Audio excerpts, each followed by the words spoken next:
Okay so everybody, सभी का बहुत बहुत स्वागत है। फाइनली फाइनली फाइनली वो दिन आ चुका है, वो पल आ चुका है, वो मोमेंट आ चुका है, वो घड़ी आ चुकी है जिसमें आप सब बच्चों की मेहनत रंग लाई है और अब फाइनली आप ऑफिशियली सीए इंटर के स्टूडेंट बन चुके हो एंड सीए इंटरमीडिएट की अपनी जर्नी यहाँ पे हमारी अल्टीमेट टीम के साथ अल्टीमेट तरीके से स्टार्ट करने का समय आप लोग का आ चुका है और अब हम स्टार्ट करने वाले हैं उस जर्नी को। Now whenever we start a journey तो बहुत इंपॉर्टेंट चीज होती है कि बस हम उसमें आगे ना बढ़ते जाए बढ़ते जाए बढ़ते जाए बढ़ते जाए, बट प्लानिंग के साथ आगे बढ़ते जाए। क्योंकि होता यह है एक सक्सेसफुल व्यक्ति और एक ऑर्डिनरी व्यक्ति के बीच में फर्क कि ऑर्डिनरी व्यक्ति काम करते जाता है, 8 घंटे तो हर व्यक्ति जीवन में काम करता है, but very few are successful, very few are able to crack it at a big stage. What is the difference? The difference is not कि कोई काम कर रहा है और कोई काम नहीं कर रहा है। डिफरेंस केवल इस चीज का है कि person one is working with a planned structure and person two is just waking up working sleeping, waking up working sleeping. तो वो एक ऑर्डिनरी लेवल पे आके अटक जाता है। जबकि पर्सन वन जो होता है वो प्लान तरीके से हर एक चीज करता है, तो उसको पता है कि कल के दिन में क्या करना है, परसों क्या करना है एंड क्यों करना है।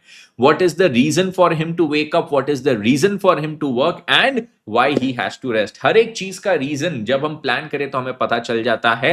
एंड वही आपके जर्नी में भी प्लानिंग बहुत ज्यादा जरूरी है before we start learning what is CA intermediate. CA intermediate group 1 की एक एक सब्जेक्ट की क्लासेस चालू हो जाए, वो रूटीन स्टार्ट हो, उसके पहले बहुत ज्यादा जरूरी है कि हम एक प्लान्ड तरीके से उसको यहाँ पे समझ ले कि हमने क्या पढ़ना है, क्यों पढ़ना है, why the course, why the subject, what is in that subject, how to study that subject.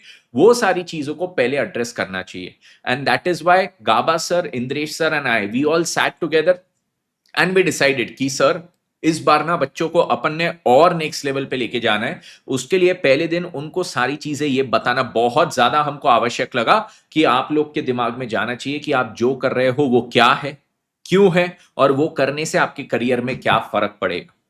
तो यहां पे I welcome you all to this very first session of Shikhar September 26 batch for CA intermediate, जिसका आज हमारा orientation session रहेगा। Indresh sir, क्या कहना चाहोगे आप? बिल्कुल सर, मैं बहुत ज्यादा एक्साइटेड हूँ। पहली बात तो सर ये बैच को कंडक्ट करने के लिए, क्योंकि सर इसके अंदर सबसे पहली बात तो बच्चों ने बहुत ज्यादा मेहनत की है और उन्होंने वो 14% जो इस बार इतना कम रिजल्ट लगा है, बिल्कुल उस रिजल्ट के अंदर बच्चों ने पास करके बताया। साथ ही साथ वो सारे बच्चे जिन्होंने लास्ट अटेम्प्ट में क्लियर कर लिया और पहले वो बच्चे भी वाले हैं, तो ऑलरेडी उनका एक ग्रुप हो चुका है पढ़ के और उनकी अब तैयारी होने वाली है उनके सेकंड ग्रुप की, यानी कि उनका उनके उनके रिस्पेक्टिव सेकंड ग्रुप की, क्योंकि उन्होंने ग्रुप 2 से शुरुआत किया था। तो अब ग्रुप 1 उनके लिए सेकंड ग्रुप होने वाला है प्रिपरेशन का। तो ये बहुत ही मजेदार चीज होने वाली है। मैं बहुत ज्यादा एक्साइटेड हूँ इस बैच के लिए। लगभग ये जो बैच का भी हम लोग समझाएंगे, कितना ड्यूरेशन जाता है, कब क्या होगा, ये सारी चीजों के बारे में बताएंगे। बट ये ओरिएंटेशन सेशन सर बहुत जरूरी है, क्योंकि ये पहला सेशन बच्चों को पूरे आने वाले 2.5-3 महीनों के लिए बहुत यूजफुल रहेगा। आज जो हम लोग उन्हें चीजें बता के रखेंगे, जो हम लोग गाइडलाइन उनको देंगे, जो हम चीजें रिसोर्सेस कैसे यूज करना है, क्या करना है, ये सारी चीजों के बारे में जब आज हम लोग बता के रखेंगे ना, तो आने वाले 3 महीनों के लिए उनके पास एक प्रॉपर रोड मैप रहने वाला है कि कब क्या कौन सी चीजें इस्तेमाल करना है। गाबा सर, ओवर टू यू। आपको कैसा फील हो रहा है? आज हमारी नई बैच चालू हो रही है। सर, बिल्कुल मतलब एक्साइटमेंट एक अलग लेवल पे है और मुझे लगता है बच्चों के मतलब बच्चे ही बहुत एक्साइटेड होंगे। मतलब हम तो एक्साइटेड ही हैं, क्योंकि फाउंडेशन क्लियर करने के बाद ना, इवन मेरे को लगता है फाउंडेशन का रिजल्ट नहीं भी आता ना, तो हमने अर्ली बट बेस्ट लिया था, उसके अंदर भी काफी सारे बच्चे इसमें से ज्वाइन किए थे। तो एक्साइटमेंट उस लेवल की ऑब्वियस बात है उस टाइम भी हमने देखी थी। और ये बैच जो है सितंबर 26 वाले बच्चों के लिए तो ऑब्वियस सी बात है ही है, बट जो मई 26 वाले बच्चे हैं वो भी ऑब्वियस सी बात है, इसी बैच को हम कंटिन्यू करके चलेंगे और आने वाले सेशन में हम दोनों की बातचीत करके चलेंगे, चाहे वो मई 26 हो या सितंबर 26 हो। इवन आपके जनवरी 27 में भी अगर एग्जाम होंगे तो I think sir almost syllabus same ही होगा। यस, क्योंकि जनवरी 27 तक अगर आपका है कि सर नहीं मेरे को जनवरी 27 में देनी है, तो यही बैच भी आप ऑब्वियस सी बात है ले सकते हैं। टैक्स और का हम सिलेबस सेम है ना, तो हमारा तो हाँ है ही हाँ है सर मतलब हमारा कोई पंगा नहीं, नहीं टैक्स का सिलेबस बिल्कुल सेम है। जो नया इनकम टैक्स एक्ट आया है ऑब्वियस सी बात है मई 27 से एप्लीकेबल होगा, तो जनवरी 27 तक हमें यही पढ़ना है जो हम यहाँ पे आज डिस्कशन करेंगे। और वो बराबर। पूरी की पूरी टीम एक्साइटेड है, चाहे मैं हूं, चाहे तेजस सर हैं, चाहे आईडी सर हैं। बट आज का सेशन इसलिए बहुत इंपॉर्टेंट हो रहा है क्योंकि इस सेशन के अंदर मैं और तेजस सर और आईडी सर पूरा कंप्लीट डिटेल आपको बताएंगे हर पेपर के बारे में, कि मेरे टैक्सेशन में क्या क्या है, ऐसे अकाउंट्स में क्या क्या आपको पढ़ने को मिलेगा, कितने मार्क्स के मतलब क्वेश्चंस बनते हैं, ऐसे आईडी सर आपको बताएंगे। बट उससे पहले एक बार थोड़ा सा आपको टाइमिंग क्या क्या रहेगा हमारे बैचेस का, जो हमारे कल से 11 तारीख से स्टार्ट होने वाले हैं लाइव, वो पूरा डिटेल एक बार आपको आईडी सर बताएंगे अभी जी। बिल्कुल बिल्कुल। यस गाइस, सबसे पहली बात तो हम आपको बैच के बारे में बता देंगे एंड देन फिर इंडिविजुअल सब्जेक्ट वाइज भी हम आपके साथ डिस्कस करेंगे, ठीक है ना दोस्तों। ये हमारा शिखर रेगुलर बैच है for May 26 and September 26 students के लिए। आप देख सकते हैं यहाँ पर ग्रुप 1 की फैकल्टीज में तेजस सर, गाबा सर और मैं आपको पढ़ाएंगे। और ग्रुप 2 की अगर मैं बात करूं तो Moni sir, Pranav sir and Deepika ma'am आपको यहाँ पर पढ़ाने वाले हैं, ठीक है। ये हमारे पास्ट रिजल्ट है, इसके अंदर हमारा जो करंट रिजल्ट है अभी वो ऐड नहीं किया है क्योंकि उससे पहले ही हमारा पीपीटी बन गया था दोस्तों, ठीक है ना। बट ये हमारे पास्ट रिजल्ट रहे और बहुत ही अमेजिंग रिजल्ट्स रहे। कंटिन्यूअसली हर अटेम्प्ट में हमने रैंकर्स प्रोड्यूस किए। और मेन बात देखो, रैंकर्स तो चलो सर मैं मानता हूं कि बच्चे की एक्स्ट्रा मेहनत होती है, मेन चीज होती है कि बहुत सारे बच्चे यहाँ पर फर्स्ट अटेम्प्ट में हम लोग क्लियर करवा के देते हैं और हमारी स्ट्रैटेजीज ने बहुत ज्यादा बच्चों को मदद किया है फर्स्ट अटेम्प्ट में अपने एग्जाम्स को क्लियर करने के लिए। सबसे पहले मैं आप लोगों के साथ एक रोड मैप डिस्कस कर लेता हूं एंड देन फिर उसके बाद हम लोग आगे बढ़ेंगे। देखिए आज है 10th ऑफ नवंबर और आज से आपके जो ग्रुप 1 के क्लासेस है ना दोस्तों, आज चालू हो चुके हैं। आज आपका ओरिएंटेशन सेशन भी एक क्लास जैसा ही है, काफी इंपॉर्टेंट सेशन है आपके लिए, ठीक है ना। कल से तो आपके रेगुलर क्लासेस जैसे चालू हो जाएंगे, मतलब मैं अभी आपको टाइम टेबल बताऊंगा तो उस केस के अंदर फिर सारे फैकल्टीज उस समय लाइव आके आपको रिस्पेक्टिव अपना जो सब्जेक्ट्स है वो कल चालू कर देंगे, ठीक है ना। तो 10th ऑफ नवंबर से आज से आपकी ग्रुप 1 क्लासेस चलेंगी से लेके 20th ऑफ फरवरी तक। हो सकता है टैक्स की जो क्लासेस है वो 5-6 दिन, टैक्स अकाउंट्स की क्लासेस थोड़ा सा लेट हो, बट जो लॉ की क्लासेस है वो 20th फरवरी तक आपकी कंप्लीट हो जाएंगी। ऐसा क्यों? क्योंकि कंपैरेटिवली फ्रॉम टैक्स और अकाउंट्स लॉ जो है वो छोटा सब्जेक्ट होता है, ठीक है ना। तो पहले कंप्लीट हो जाएगा और जो लॉ और सॉरी क्या बोल रहा था मैं, अकाउंट्स और टैक्स है ये आपका ज्यादा आगे तक जाएगा, यानी कि 28 ऑफ फरवरी तक आपका जा सकता है, ठीक है। तो ये आपके ग्रुप 1 यहां पर कंप्लीट हो जाता है। फिर लगभग एक वीक का आपको गैप मिलेगा और उसके बाद आपकी ग्रुप 2 की क्लासेस हो जाएंगी। अब जितने भी मई 26 वाले उनका ग्रुप 2 हो चुका है तो वो अपनी सेल्फ स्टडी के लिए आगे बढ़ जाएंगे, और जो सितंबर 26 वाले हैं उन लोगों का यहां पर ग्रुप 2 चालू हो जाएगा from first week of March से लेके, यानी कि आफ्टर जनवरी 26 रिजल्ट्स उन लोगों के यहां पर ग्रुप 2 चालू हो जाएगा, जो लगभग 15 जून के आसपास तक चलेगा। देन उसके बाद हर एक केस में आपको 2.5 से 3 महीने का सेल्फ प्रिपरेशन टाइम मिलता है, रिवीजन टाइम मिलता है, जिसके अंदर प्री एग्जाम मैराथन्स हो गए, रिवीजन हो गए, और ये सारे सेशंस को कंडक्ट कराया जाता है। एंड देन फिर फाइनली आपका क्या आ जाता है दोस्तों, अटेम्प्ट आ जाता है। सर हम ऐसा नहीं कर सकते कि दोनों ग्रुप को साथ में पढ़ना चालू कर दिए, नहीं कर सकते भाई। 6 सब्जेक्ट को एक साथ पढ़ना इम्पॉसिबल है पहली बात तो, क्योंकि छोटे छोटे चुटुर सब्जेक्ट नहीं है बेटा, बड़े बड़े सब्जेक्ट है सीए इंटर के। तो ऐसे केस में ये बिल्कुल भी पॉसिबल नहीं है कि आप 6 सब्जेक्ट्स को एक साथ चालू करो, पूरा माइंड में खिचड़ी पक जाएंगे, ठीक है ना। तो बिल्कुल भी ऐसे मत कीजिएगा। इसके अलावा अब मैं अगर आपके साथ टाइम टेबल डिस्कस करूं तो सुबह 8 बजे से लेके 11 बजे तक टैक्स आपको पढ़ाएंगे विवेक गाबा सर। फिर 11:15 से लेके 1:45 तक लॉ मैं आपको पढ़ाऊंगा। उसके बाद आपका लंच ब्रेक होगा एंड देन 2:30 बजे से लेके 5:30 बजे तक एडवांस अकाउंटिंग आपको पढ़ाएंगे सीए तेजस सूचक सर आपको पढ़ाने वाले हैं, ठीक है ना। तो एकदम खतरनाक प्रॉपर और बिंदास मतलब आपने पढ़ना है। और एक बात बता दूं मैं आपको कि ये जो 3 महीने की आपकी जो जर्नी होने वाली है ना, ये बहुत ज्यादा इंपॉर्टेंट होने वाली है। हम अक्सर देखते हैं बच्चों कि जो सीए इंटर का स्टूडेंट होता है ना, वो ये एक गलती सबसे ज्यादा करता है कि जब वो सीए फाउंडेशन पास होके आता है ना, वो पढ़ाई के ऊपर पहले सेट ऑफ कुछ महीनों में फोकस ही नहीं रखता। उसके चलते क्या होता है, उसका बहुत ज्यादा बैकलॉग क्रिएट हो जाता है, और फिर बाद में जब दूसरा सेट, दूसरा ग्रुप पढ़ने की बारी आती है तो वो दूसरा ग्रुप भी नहीं पढ़ पाता। क्यों? क्योंकि उसने पहला ग्रुप ढंग से नहीं पढ़ के रखा है, तो उस चीज के टेंशन के कारण वो ढंग से नहीं पढ़ पाता है सेकेंड ग्रुप भी।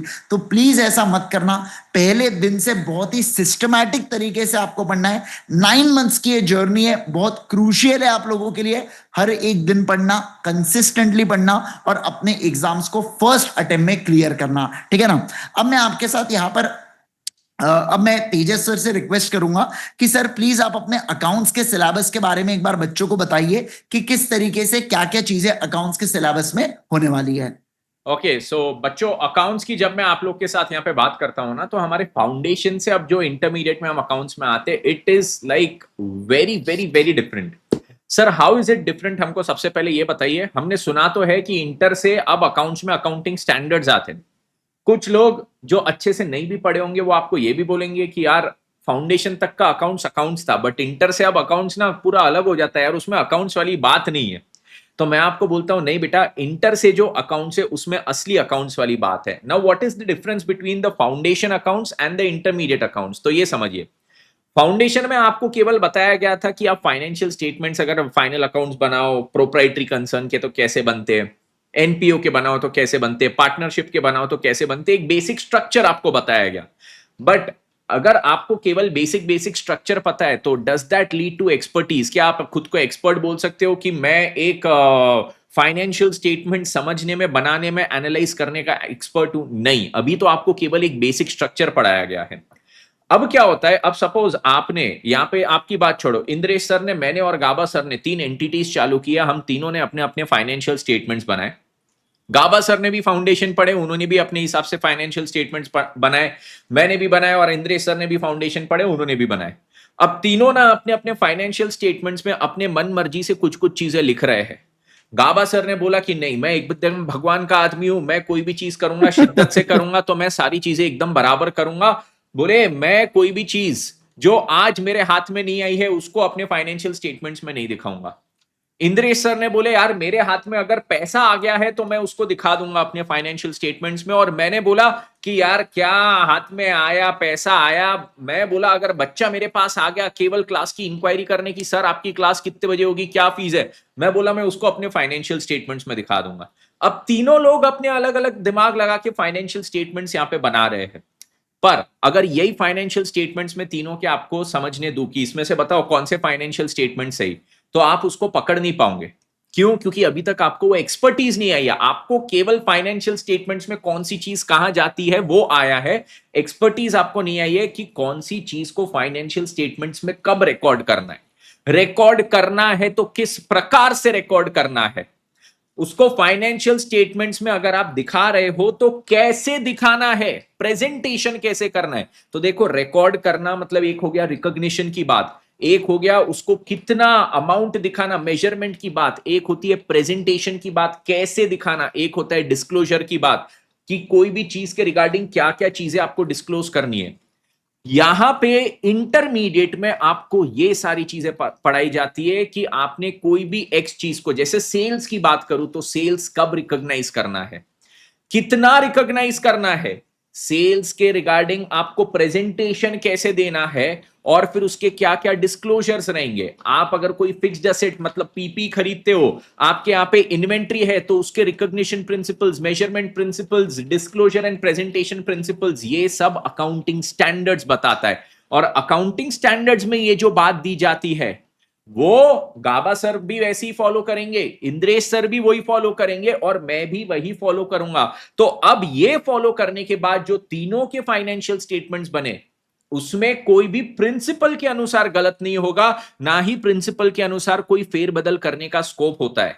तो अब कोई भी फिगर जो हमारे फाइनेंशियल स्टेटमेंट्स में दिखेगा वो बिल्कुल सही दिखेगा। तो अकाउंटिंग स्टैंडर्ड्स जब आप पढ़ लेते हो ना बच्चों एक बार, तब आप एक्सपर्ट बन जाते हो, and then you are able to analyse कि क्या किसी क्लाइंट ने फाइनेंशियल स्टेटमेंट सही बनाए या गलत बनाए। केवल फाउंडेशन पढ़ के तो अभी हमको केवल यह पता लगा है फाइनेंशियल स्टेटमेंट्स में कौन सी चीज कहां जाती है, कब, कितनी कैसे प्रेजेंट होती है और क्या डिस्क्लोज होता है, वो सब तो अब हम अकाउंटिंग स्टैंडर्ड्स में पढ़ेंगे। तो हमारे इंटरमीडिएट के सिलेबस में 27 अकाउंटिंग स्टैंडर्ड्स है, राइट। AS1 से AS29 तक, वाह सर सीए बन गए, और AS1 से 29 तक बोलते हो 27 अकाउंटिंग स्टैंडर्ड है, इतनी अच्छी गिनती है आपकी। बेटा वैसे भी सीए वालों को मैथ्स उतना जरूरी रहता नहीं है फाउंडेशन के बाद, बट फिर भी बता दूं AS6 एंड AS8 ये 2 अकाउंटिंग स्टैंडर्ड्स थे जो आईसीएआई ने हटा दिए हैं। तो 29 में से बचे अब 27 अकाउंटिंग स्टैंडर्ड है, तो मेरी मैथ्स में गड़बड़ नहीं है, आईसीएआई ने 2 AS यहाँ पे हटा दिए थे। उसके साथ साथ हमको कुछ चैप्टर्स भी है जो करने के हैं, राइट, कुछ 5-6 चैप्टर्स भी आते हैं। अब ये अकाउंटिंग स्टैंडर्ड्स और चैप्टर्स दोनों को जब मैं मिला लेता हूं ना, तो ये दोनों मिलकर 100 मार्क्स का बनता है, जिसमें अकाउंटिंग स्टैंडर्ड्स का वेटेज है 60 to 65 मार्क्स और चैप्टर्स लगभग 35-40 मार्क के आते हैं। और ये जो दोनों मिला के 100 मार्क्स का आपका सिलेबस बनता है, उसमें भी अब आईसीएआई आपको 30 मार्क्स का एमसीक्यूज देती है। 30 मार्क्स का जो एमसीक्यूज है उसमें बेस्ट चीज अब आपकी ये रहती है, कोई भी नेगेटिव मार्किंग नहीं रहती है। तो करके आओ पूरे के पूरे 30 मार्क के एमसीक्यू को अटेम्प्ट करके आओ, कुछ भी गलत नहीं हो, नेगेटिव मार्किंग नहीं होगी, गलत होना नहीं होना वो आपके प्रिपरेशन पे डिपेंड होता है। और ये जो एमसीक्यूज है इसमें भी अब एक खास बात है, खास बात यह है कि एमसीक्यूज के ना अब आपको 2 केस दिए जाते हैं एग्जाम में। What is a case? मतलब आपको एक पूरी स्टडी यहां पे बना के दी जाएगी, केस स्टडी, केस सिनारियो, एक ऐसा फिक्शनल सिनारियो दिया जाएगा कि ये पूरा सिनारियो है। अब ये सिनारियो के बेसिस पे आपको 4 एमसीक्यूज देते हैं, हर एक एमसीक्यू 2-2 मार्क का, तो उसको सॉल्व करना पड़ेगा on the basis of the case that is described. वैसी 2 केस स्टडीज आएगी और कुछ इंडिविजुअल सोलो एमसीक्यूज भी आएंगे। तो 30 मार्क्स के आपके पास एमसीक्यूज आते हैं, 70 मार्क्स का डिस्क्रिप्टिव पेपर आता है, एंड यहां पे आपको अकाउंट्स में अगर स्कोर करना है 75 plus 85 plus 85 plus, if you are targeting a rank, MCQs is the game changer, I'm telling you. Why is MCQs the game changer? क्योंकि एग्जाम में देखो बहुत सारे बच्चे स्ट्रगल करते हैं पेपर कंप्लीट करने में, ठीक है। अब ये पेपर कंप्लीट करने का एक यहाँ पे आईसीएआई ने आपको तोड़ दिया है कि बेटा तू टाइम से पेपर कंप्लीट कर सकता है। कब? अगर तू एमसीक्यूज अच्छे से करता है। जनरली क्या होता है, आपके पास एग्जाम में 1 मार्क सॉल्व करने के लिए 1.8 मिनट्स होता है। For 100 marks there is 180 minutes, तो 1 मार्क के लिए 1.8 मिनट्स। जब हम बड़े बड़े डिस्क्रिप्टिव क्वेश्चंस करते हैं 10 मार्क 14 मार्क के, तो काफी टाइम हमारा क्या होता है कि जो अलॉटेड टाइम होता है उसको हम एक्सीड कर बैठते हैं। तो वहां पे डिस्क्रिप्टिव पार्ट में जो हमारा टाइम एक्सीड हो रहा है उसको हम सेव कहां पे कर सकते हैं? एमसीक्यूज में। और एमसीक्यूज के लिए आपको चाहिए क्लियर लॉजिक्स, और वो क्लियर लॉजिक्स जैसे मैं बोलता हूं लॉजिकल पढ़ाई विद तेजा भाई, तो वो हमारी क्लास में भर भर के होगी। So if you want to score more in accounts, if you want to score a rank, these MCQs not only in accounts but in all 3 subjects are very very very important। इस प्रकार से हमारा पूरा यहाँ पे accounts का syllabus बनता है, ठीक है। आगे अब मैं इंद्रेश सर को बोलूंगा कि लॉ के सिलेबस की आप सबसे डिस्कशन करें।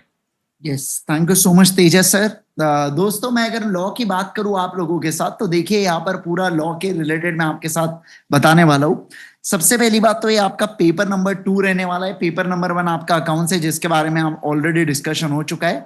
पेपर नंबर 2 का वेटेज अगेन यहाँ पर 100 मार्क्स का वेटेज होता है दोस्तों, जिसके अंदर सेम चीज 70 मार्क्स का डिस्क्रिप्टिव पार्ट होता है। डिस्क्रिप्टिव पार्ट में सेम फाउंडेशन जैसे डायरेक्ट क्वेश्चन भी पूछे जाते हैं और इनडायरेक्ट क्वेश्चन भी पूछे जाते हैं। इसके साथ साथ जो 30 मार्क्स के होते हैं वो एमसीक्यू पूछे जाते हैं, जिसके अंदर कोई भी नेगेटिव मार्किंग नहीं होती है फाउंडेशन एमसीक्यू जैसा।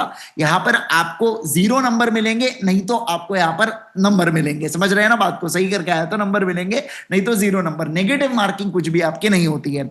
एक और बात बता दूं, एमसीक्यू में आपको 15 क्वेश्चन पूछे जाते हैं 2-2 नंबर के। ऐसे मिला के 30 मार्क्स के एमसीक्यू आपके आते हैं जो केस सिनेरियो बेस्ड होते हैं। और केस सिनेरियो बेस्ड के बारे में अभी अभी तेजस सर ने एक्सप्लेन किया कि आपको एक फिक्शनल केस स्टडी बना के देंगे, कथा कहानी बना के देंगे, और उस कथा कहानी के माध्यम से आपसे सवाल पूछे जाते हैं। जैसे बचपन में आप लोग इंग्लिश वगैरह में होता था ना बेटा, ये लंबा चौड़ा पैराग्राफ दे के रखा है, वो पैराग्राफ में से सवाल पूछ के रखे आपसे। बस वही चीज करना है थोड़े से हायर लेवल के ऊपर, ठीक है ना। अब कितना हायर लेवल है ये तो जब हम लोग क्लास में करेंगे तब आपको समझ में आ जाएगा, ठीक है। ऑलराइट, अब मैं अगर हल्का सा सिलेबस की आपके साथ बात कर लूं, तो देखो आपको कंपनीज एक्ट पढ़ना है, आपको LLP पढ़ना है, फेमा पढ़ना है, जीसीए पढ़ना है और आईओएस पढ़ना है। सर ये एलएलपी क्या है? Limited liability partnership. भूल तो नहीं गए फाउंडेशन का, ठीक है ना? वो तो है ही है, उसके अलावा और भी है। इसके अलावा फॉरेन एक्सचेंज मैनेजमेंट एक्ट है, जनरल क्लॉजेज एक्ट है और इंटरप्रिटेशन ऑफ स्टैट्यूज, ये ऐसे एक्ट है, ये ऐसे 5 एक्ट है। सर इसका मतलब सीए इंटर का सिलेबस तो फाउंडेशन से भी कम है, क्योंकि फाउंडेशन के अंदर तो सर 7 एक्ट हुआ करते थे, पर इंटर में तो सिर्फ, है ना, सिर्फ 5 ही एक्ट है। वो अभी पता चलेगा बेटा जब 5 एक्ट पढ़ना चालू करेंगे तो, पर ठीक है फिर भी ठीक है। लेकिन कंपनी लॉ की अगर मैं बात करूं ना, तो 11 चैप्टर्स इसके अंदर आपको आने वाले हैं। अगर आपको याद है तो फाउंडेशन में अपन पढ़ते थे कि कंपनीज एक्ट में 29 चैप्टर्स होते हैं और 470 सेक्शन होते हैं। तो वो 29 चैप्टर्स में से 11 चैप्टर्स आपको सीए इंटर लॉ में पढ़ना है और बचे हुए चैप्टर्स आपको सीए फाइनल में पढ़ना है। और लगभग 150 सेक्शंस आपको पढ़ना है कंपनीज एक्ट के सीए इंटरमीडिएट के अंदर, ठीक है ना।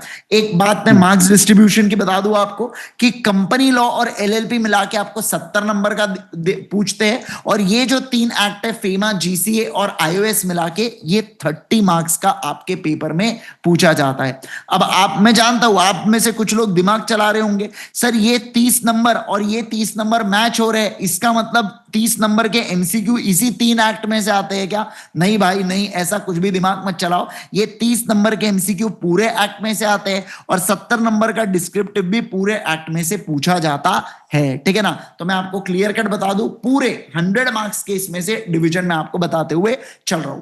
दोस्तों एक बात बता दूं मैं आपको कि हमारा अप्रोच कैसा रहने वाला है पढ़ते वक्त, जब हम लोग कल से एक्ट को पढ़ना चालू करेंगे तो हमारा क्या अप्रोच रहने वाला है, इसके बारे में मैं आपको बता देता हूं। देखो, सबसे पहले मैं आपको एग्जांपल की मदद से कॉन्सेप्ट को एक्सप्लेन करता हूं। फिर एक बार हमने कॉन्सेप्ट को पढ़ लिया, एग्जांपल की मदद से समझ लिया, उसके बाद हम लोग न्याय शास्त्र, मैं आपको किताबें देता हूं न्याय शास्त्र, अब आगे बताऊंगा मैं आपको कौन सी किताबें आती है। तो जो मेरी बुक का नाम है उसका नाम है न्याय शास्त्र।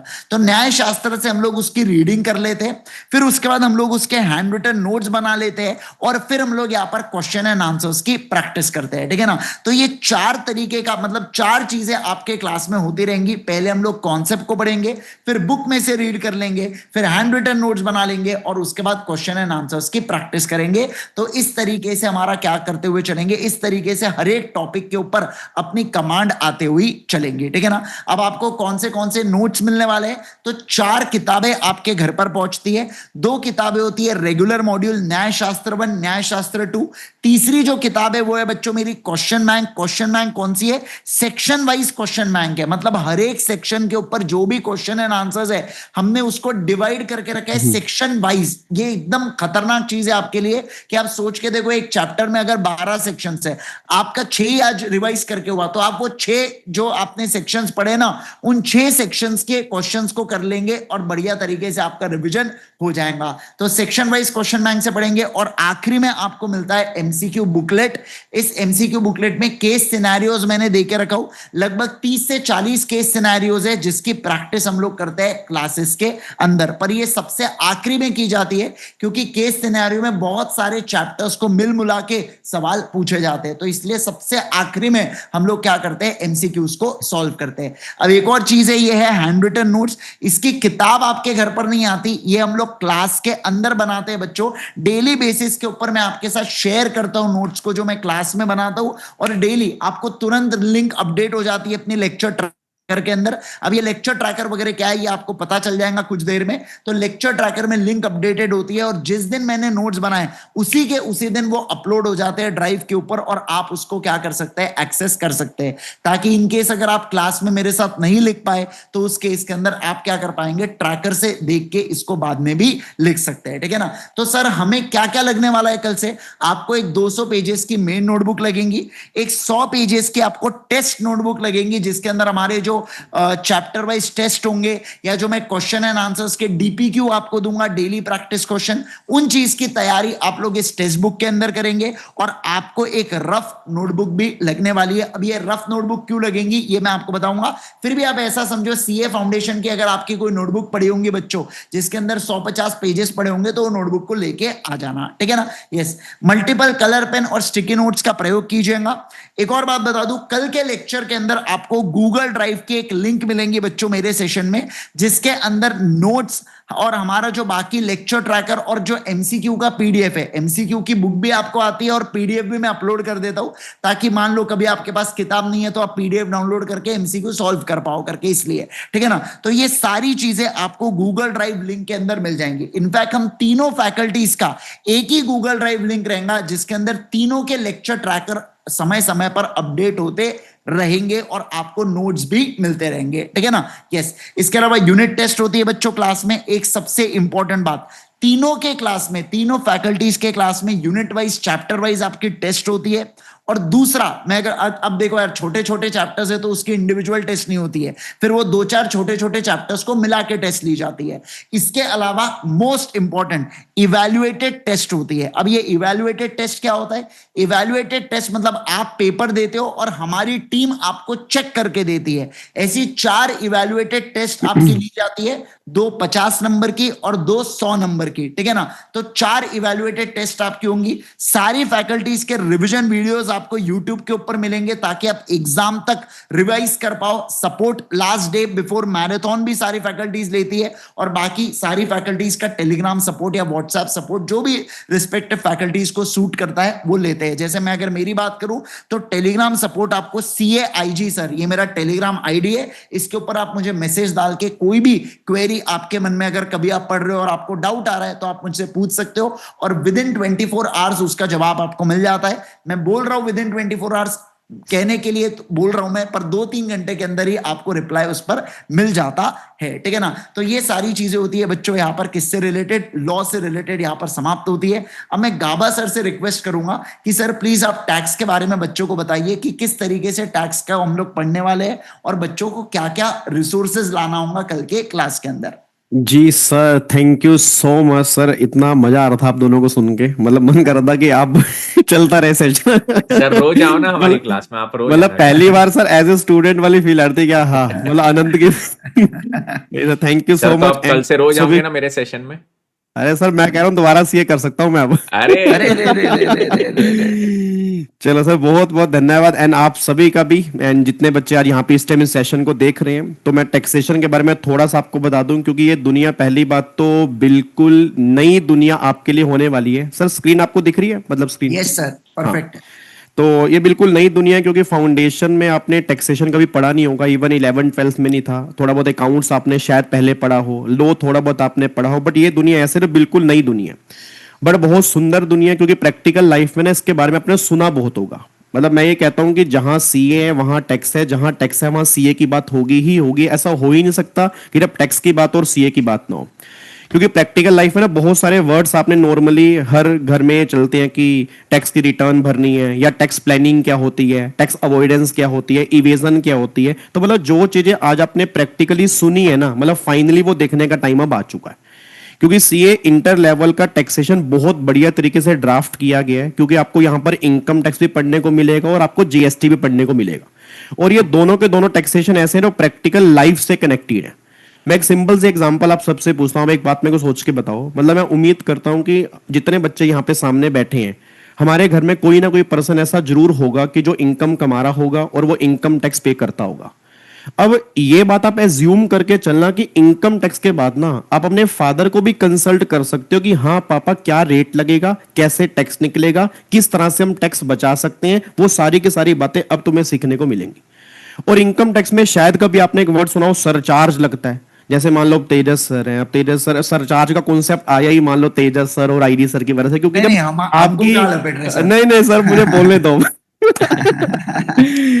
जब कोई इंसान देखो लाखों की इनकम कमाता है ना, जैसे मान लो जिसकी इनकम 50 लाख से ज्यादा है, अब मान लो तेजस सर की इनकम है आई थिंक एक साल में नाना करते भी 5 करोड़ 10 करोड़, इतना नॉर्मल है। तो इतना अगर वो कमा, सर ये कौन से साल में हुआ? सर ये अदर इनकम है सर, इंटरेस्ट की। अच्छा ये इंटरेस्ट की इनकम है। तो देखो, जो आप ये समझो कि जो लोग अमीर होते हैं ना, उन पे लगता है सरचार्ज। अब ये सरचार्ज क्या रेट से लगेगा कि ठीक है, उसके बाद एक कॉन्सेप्ट आता है सेस, अगर आपने कभी प्रैक्टिकली सुना हो। तो मतलब ये सारी की सारी बातें हमें इनकम टैक्स में बहुत बढ़िया सीखने को मिलेंगी। तो थोड़ा सा मैं आपको बता दूं कि आपके टैक्सेशन का स्ट्रक्चर क्या है। आपको 2 टैक्स पढ़ने को मिलेंगे। पहला हो गया इनकम टैक्स 50 मार्क्स का है, देन आपका जीएसटी हो गया 50 मार्क्स का है। अच्छा, डायरेक्ट टैक्स और इनडायरेक्ट टैक्स मत कहना, मैं इसलिए कह रहा हूं कि डायरेक्ट टैक्स में ना और भी बहुत सारे टैक्स होते हैं, क्योंकि कई लोग कहते हैं सर हमारे सिलेबस में डायरेक्ट टैक्स 50 मार्क्स के, वो कहना गलत है। क्योंकि डायरेक्ट टैक्स में इनकम टैक्स भी होता है, इंटरनेशनल टैक्सेशन भी होते हैं, कॉर्पोरेट टैक्स भी होता है, गिफ्ट की टैक्सेशन भी होती है, तो डायरेक्ट टैक्स तो बहुत बड़ा है। तो डायरेक्ट टैक्स एक वाइड टर्म है, उसका एक पार्ट है इनकम टैक्स, जो हमारे सिलेबस के अंदर 50 मार्क्स का है। ऐसे आप ये मत कहना कि सर इनडायरेक्ट टैक्स 50 मार्क्स का। हाँ, इनडायरेक्ट टैक्स के अंदर कस्टम ड्यूटी भी होती है, एक्साइज ड्यूटी भी होती है। हम ये कह सकते हैं कि GST is a part of indirect tax, वो हमारे सिलेबस में है जो 50 नंबर का।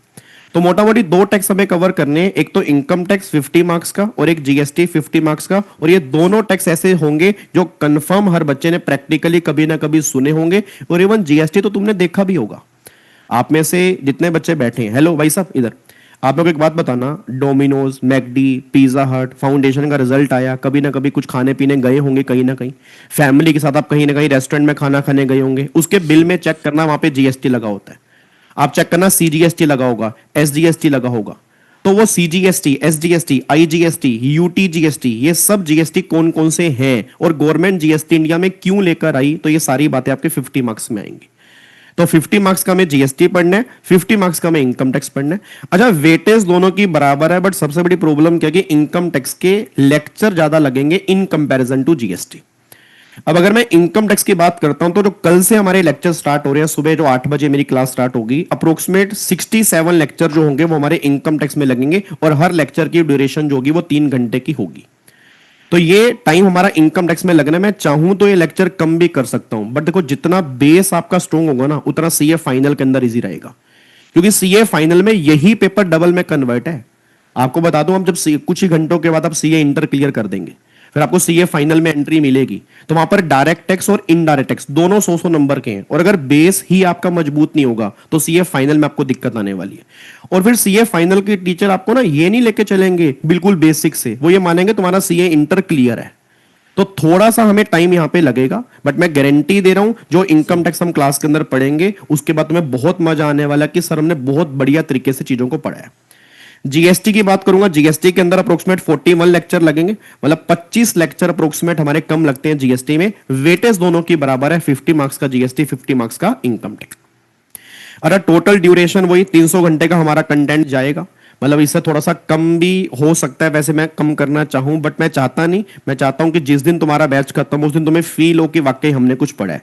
तो आप ये मान लो कि 300 घंटे का कंटेंट हमें पढ़ना है, ठीक है। उसके बाद अब आपको बुक्स कितनी मिलेंगी, तो इनकम टैक्स और जीएसटी दोनों को मिला के आपकी 4 बुक्स आपको मिलेंगी। 4 बुक्स आपके पास आएंगी, जिसमें प्रोविजंस भी होंगे, क्वेश्चंस भी बीच में होंगे। और क्वेश्चंस हम सारे क्लास में प्रैक्टिस करके चलेंगे, बहुत सारे क्वेश्चंस प्रैक्टिस करेंगे।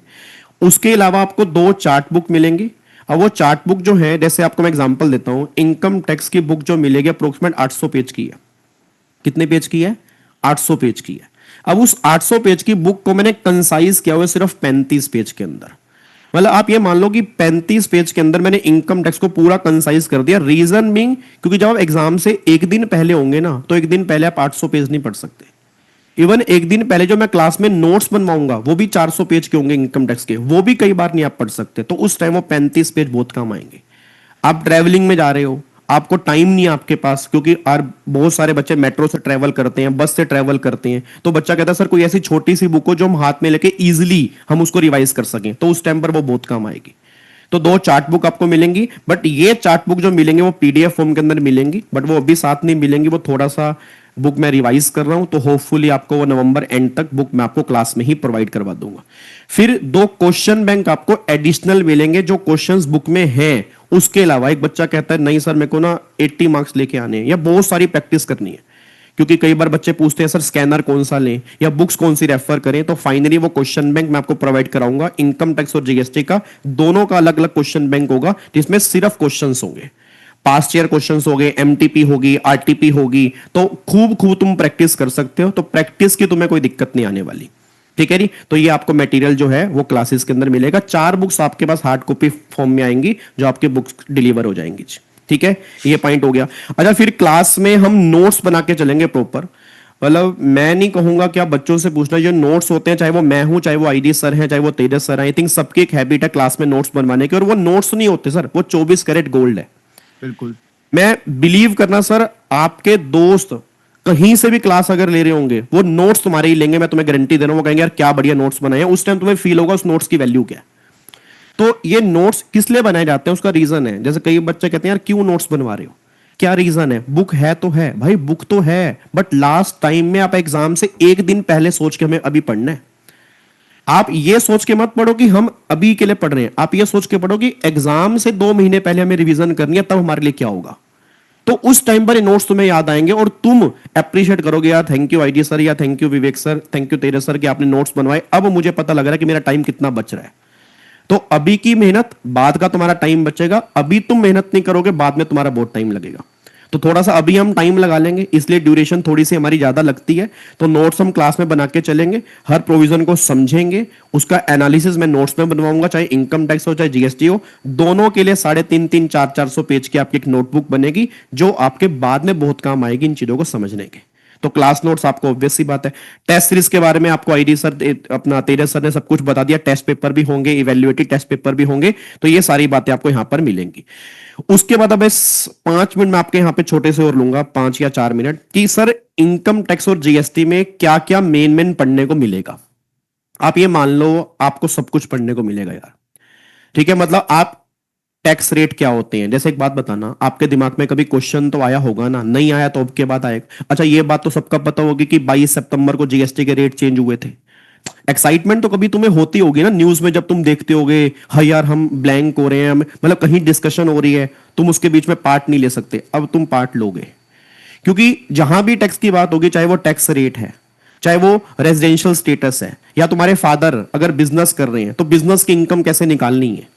आप एक बात बताना, सिंपल सी बात बताना, हमारे पापा नॉर्मली घर में बात कहते हैं कि बेटे कमाई तो बहुत करता हूं बट बचता नहीं है हाथ में कुछ। ये बात आपने सुनी होगी पक्का, कि यार कमाता तो वो तो बचता नहीं है। रीजन क्या, उनकी कैलकुलेशन ही गलत है ना। मेरे फादर साहब की भी दुकान है, वो कहते हैं भाई 500 रुपए की मैंने बेडशीट बेची। मैंने कहा पापा कितने रुपए कमा लिए, कह रहे 200। मैंने कहा कैसे, कह रहे आई 300 की थी और 500 की बेच दी, 200 कमा लिए। मैं कहा वाह। मैं कहा फिर तो बिजली फ्री की आ रही है, लड़का फ्री का रखा हुआ है, ठीक है, पानी फ्री का आ रहा है, चाय फ्री। कह रहे पागल वागल है क्या। मैं कहा आप ही कह रहे हो। तो मतलब आप समझ रहे हो, तो जो ये एक्सपेंडिचर है बिजनेस के, उसको माइनस करने के बाद बिजनेस की इनकम निकालना, तो ये सारी बातें आपको सीखने को मिलेंगी। बिजनेस कैसे निकालनी है, सैलरी की इनकम कैसे निकालनी है, रेंटल इनकम कैसे निकालते हैं, अदर सोर्स की इनकम क्या होती है, इंटरेस्ट हो गया, डिविडेंड हो गया। तो जो भी हर पर्सन इनकम कमा रहा है उसकी कंप्लीट कैलकुलेशन जो है वो इनकम टैक्स में है। और बहुत बढ़िया बढ़िया चैप्टर आपके सिलेबस में दिए हुए हैं। ये आपके सामने चैप्टर्स की लिस्ट है, जिसको मैं कल आपके सामने दोबारा से 1 बाय 1 शो करूंगा। ऐसे जीएसटी के अंदर भी आपको बहुत कुछ सीखने को मिलेगा कि जीएसटी में हम किस तरह से कैलकुलेशन करते हैं, ठीक है ना। जीएसटी के अंदर वैल्यू कैसे निकालते हैं, या रेट कैसे फाइंड आउट करते हैं, और रेट किस किस गुड्स पे कौन कौन सा रेट हमें लगता है, ठीक है। तो ये सारी बातें आपके जीएसटी के अंदर भी हैं। सेम ये जीएसटी के भी आपको यहाँ पे चैप्टर्स जो हैं 50 मार्क्स के अंदर, ये सब चैप्टर्स आपको देखने को मिलेंगे, जो हम कल 11 तारीख वाली क्लास में डिस्कस करेंगे।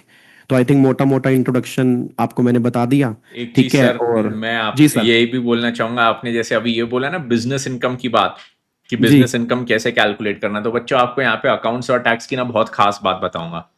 अकाउंट्स हाँ में जैसे हम नेट प्रॉफिट निकालते हैं पीएनएल में, है ना, अभी फाउंडेशन में हम लोग पढ़ के आए कि नेट प्रॉफिट वगैरह कैसे निकाला जाता है। और टैक्स में जैसे गाबा सर ने अभी बोला कि आपके पास 500 रुपए आए, जिसमें से 300 रुपए तो 300 में खरीदा था, 200 रुपए बचा, आप 200 में से इलेक्ट्रिसिटी वगैरह, लेबर कॉस्ट वगैरह सब माइनस करो। ये जो अकाउंट्स का नेट प्रॉफिट और टैक्स का बिजनेस इनकम निकालने का तरीका है ना, उसमें भी बहुत फर्क मिलेगा आपको। हाँ बिल्कुल मतलब ये मत बिल्कुल सोचना जब गाबा सर ने बोला कि बेटा बिजनेस इनकम, अरे सर हमको आता, पूछो ना हम बताते, ना ना ना ना ना, वो आपको अकाउंट्स हाँ का आता है। बिल्कुल अकाउंट्स के सही बाद बात है। टैक्स में जो मैजिक होने वाला है ना, आप सोचोगे भाई ये क्यों साथ बैठ के दोनों एक बार पैचअप नहीं कर लेते।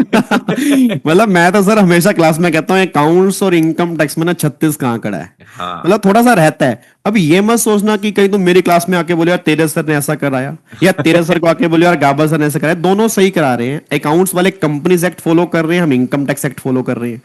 तो वो बहुत मजा आने वाला है आपको। मतलब आपका कल से पूरी जर्नी ग्रुप 1 की बहुत एक्साइटेड रहने वाली है। बस तुम अभी ये मान के चलो कि कल से हम सब मिल रहे हैं, और आप नहीं मिल रहे, आप अपने दोस्तों को भी यहां पे लेकर आएंगे, क्योंकि जो कंटेंट तुम्हें यहां पर मिलेगा, आपको ये फील ही नहीं आएगी कि ये लाइव क्लास है, आपको ये फील आएगी कि मेरी फेस टू फेस क्लास चल रही है।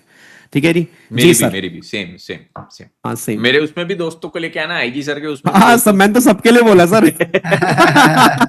अच्छा सर, मैंने तो एक पूरे चीज ना ग्रुप। बस मेरी बतानी रह गई थी अकाउंट्स के रिगार्डिंग कि मैं क्या क्या यहाँ पे बच्चों को बुक्स मिलने वाली है एंड एवरीथिंग।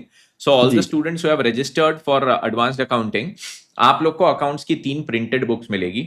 एक बुक है हमारी ज्ञानबान।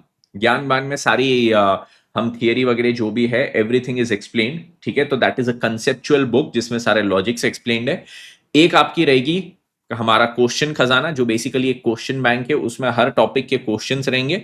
और एक हमारी रहती है एमसीक्यू गीता, जिसमें पूरे जो हमारे सिलेबस 30 मार्क के जो एमसीक्यूज हमको पढ़ के जाने वो सारे एमसीक्यूज उसमें दिए हुए हैं, ठीक है। तो ऐसे 3 प्रिंटेड बुक्स रहेगी, साथ में आपको एक सॉफ्ट कॉपी दी जाएगी जो हमारा self study homework question bank रहता है। एक क्वेश्चन खजाना तो मैं आपको क्लास में सॉल्व कराऊंगा, वो छोड़ के और अन्य क्वेश्चंस घर पे आपको डेली प्रैक्टिस क्वेश्चंस करने के लिए दिया जाएगा सॉफ्ट कॉपी के फॉर्म में। वो जैसे ही अपनी क्लास कल स्टार्ट होगी तो आपको सारी चीजें एक एक करके दी जाएगी। ये छोड़ के जैसे आईजी सर ने भी बोला, गाबा सर ने बोला, रोज क्लास में हमको हैंड रिटन नोट्स खुद से बनाने हैं। आप भी लिखेंगे जो चीज मैं आपको लिखाते जाऊंगा, और मैं जो भी चीज लिखूंगा वो रोज लेक्चर ट्रैकर में अपडेट होते जाएगा। So this lecture tracker provided by ultimate CA is a very big asset for all of you, ये समझिए आप सभी लोग। And why is that? क्योंकि ये लेक्चर ट्रैकर में कौन से दिन पे कौन सा लेक्चर हुआ, वो लेक्चर में कौन सा चैप्टर कवर हुआ, उसमें क्या टॉपिक हुआ, और वो टॉपिक के नोट्स सब एक जगह पे आपको मिल जाते हैं, ठीक है। So this is a very concise thing to make sure कि आगे जाके अगर आपका कोई टॉपिक में कंफ्यूजन है, कोई क्वेश्चन में कंफ्यूजन है, तो एग्जैक्टली आप पिन पॉइंट कर सकते हो, मेरे को ये लेक्चर देखना है, और उसके नोट्स भी जो हमने सॉल्व करके दिए वो आपको मिलते हैं। अपार्ट फ्रॉम दिस, हम हर क्लास में हर बैच में क्या करते हैं कि अकाउंट्स में जैसे अकाउंटिंग स्टैंडर्ड्स है, तो अकाउंटिंग स्टैंडर्ड्स को पूरा समराइज करते हैं। कैसे? At the end of every accounting standard we prepare a summary chart, ठीक है। तो ये समरी चार्ट भी हम क्लास में पूरे हैंड रिटन बनाते हैं। इसमें अब समरी चार्ट में मैं 2 चीजें करूंगा। एक, आपको लास्ट बैच के समरी चार्ट का एक्सेस पहले से मिल जाएगा, जो लास्ट बैच में मैंने बनाए थे, तो आपके पास एक समरी चार्ट्स का पूरा हैंड रिटन पहले से तैयार होगा, ठीक है। दूसरी चीज, हम हमारी क्लास में भी समरी चार्ट्स बनाएंगे, तो हमारे क्लास में भी जो समरी चार्ट्स है वो मेरे बनाए हुए भी आपको मिलेंगे, और आपके पास भी अपनी कॉपी में साथ में बनाना है। So all of this will be the content provided in the accounts class to all of you students. Yes आईजी सर, ओवर टू यू। बिल्कुल बच्चों, एक बार मैं आपको बस बता देता हूँ कि लेक्चर ट्रैकर जिसके बारे में सर अभी बात कर रहे हैं ना, वो कैसा दिखने वाला है। तो देखिए इस तरीके से, जैसे लेक्चर 1 कल आपका होगा तो वो L1 होगा, तो उसमें क्या क्या पढ़ाया गया, कौन से तारीख को हुआ। अब ये पुराने बैच का लेक्चर ट्रैकर है, सितंबर 25 जैन 26 वाला। तो उसके अंदर जैसे देखो यहाँ पर L1 L2 में क्या क्या पढ़ाया जाता है। साथ ही साथ अगर आप साइड में देखेंगे तो डेली नोट्स यहाँ पर शेयर होते हैं आप लोगों के साथ, और अगर आपको कोई डेली प्रैक्टिस क्वेश्चन डीपीक्यू दिया है तो वो भी आपको यहीं पर देखने को मिल जाता है कि कौन से लेक्चर में कौन सा डीपीक्यू आपको दिया गया था, ठीक है ना। यहाँ पर सारी चीजें होती है, जैसे देखो हर एक का ये खत्म होने के बाद, हर एक जो चैप्टर कंप्लीट होने के बाद हम लोग क्वेश्चन एंड आंसर्स का डिस्कशन और राइटिंग प्रैक्टिस करते हैं, तो वैसी सारी चीजें। तो ये आपको सारे जो सब्जेक्ट्स है ना, सब्जेक्ट वाइज आपको ऐसा ट्रैकर आपको देखने को मिल जाएगा मित्रों, ठीक है ना। तो ये सारी बात है। इसके अलावा मैं आपको जाने से पहले एक और चीज बता दूं कि वो सारे बच्चे जिन्होंने अभी तक क्लास को एनरोल नहीं किया है, आपको ultimatecA.com के ऊपर चले जाना है, यहां पर कोर्सेज के ऊपर टिक कर देना, सीए इंटर न्यू सिलेबस में चले जाना, और यहां पर आप देख पाएंगे कि यहां पर पूरे बोथ ग्रुप के कोर्सेज अवेलेबल। अब आपको अगर बोथ ग्रुप का कॉम्बो एक साथ लेना है तो आप एक साथ ले सकते हैं, आपको सिर्फ ग्रुप 1 का कॉम्बो लेना है तो आप ग्रुप 1 का कॉम्बो ले सकते हैं, या अगर आपको नीचे नीचे आप जाएंगे, आपको इंडिविजुअल सब्जेक्ट्स लेना है तो आप इंडिविजुअल सब्जेक्ट के लिए भी एनरोल कर सकते हैं। बट मैं चाहूंगा कि आप लोग कॉम्बो के लिए एनरोल कीजिए, क्योंकि जब आप एक ही इंस्टीट्यूट से सारे सब्जेक्ट्स को कवर करते हैं ना, तो उसके अंदर एफिशिएंसी बहुत अच्छी होती है। मतलब आप समझिए, जैसे मान लो हमारा टाइमिंग्स के अंदर कभी भी ओवरलैप नहीं होंगी चीजें, कभी आपका कोई लेक्चर छूटेगा नहीं, सारी टेस्ट सीरीज काफी प्लान्ड वे में होंगी। ये सारी बातों का बहुत ज्यादा ध्यान रखा जाता है, बाकी चॉइस तो फिर आपकी है ही है, ठीक है। तो ये सारी चीजें होती है बच्चों, अगर आपको क्लास को एनरोल कराना है तो। आई थिंक सो सर हम लोगों ने सारी चीजों को ऑलमोस्ट कवर बिल्कुल कर ही सर। लिया है ना। यस, तो दोस्तों फिर आज के लिए हम लोग करेंगे केवल और केवल इतना। कल सुबह 8 बजे गाबा सर आपको मिलेंगे बच्चों लाइव, जहां पर वो टैक्सेशन से शुरुआत करने वाले हैं। I think so income tax से गाबा सर जी सबसे सर। पहले शुरुआत करते हैं। यस, देन कल हम लोग चालू करेंगे बच्चों कंपनीज एक्ट के चैप्टर नंबर 1 से, एंड तेजस सर भी कल यहां पर चालू करेंगे कोई ना कोई अकाउंटिंग स्टैंडर्ड से, राइट। यस तो दोस्तों मिलेंगे कल हम लोग. Till then bye bye everyone, take care everyone and do subscribe to the channel. Bye bye everyone and take thank you care. So much, thank you.